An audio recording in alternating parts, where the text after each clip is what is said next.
In mid-September 1945, shortly after the Japanese surrender, American forces apprehended Homa in Japan and flew him in secrecy to Manila to stand trial.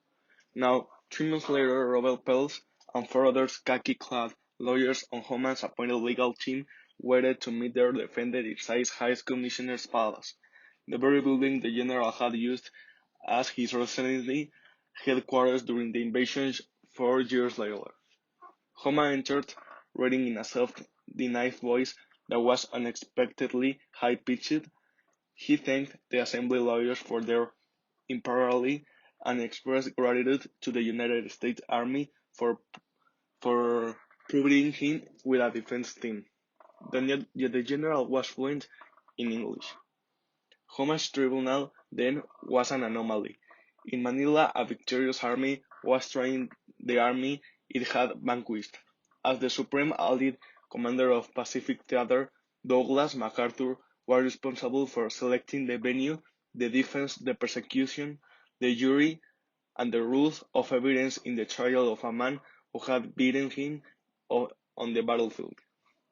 Homa had been indicted on 48 accounts of violating the international rules of war, but during this first meeting with lawyers the general said he was pleading not guilty to all of them.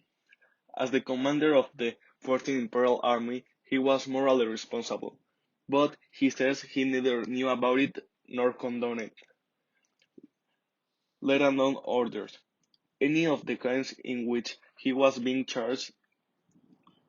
Of all the charges, he seemed to understand that those associated with the Bath and Death March would be the hardest to defend against, and yet Homa appeared to have only a vague notion of what this incident was supposed to have been.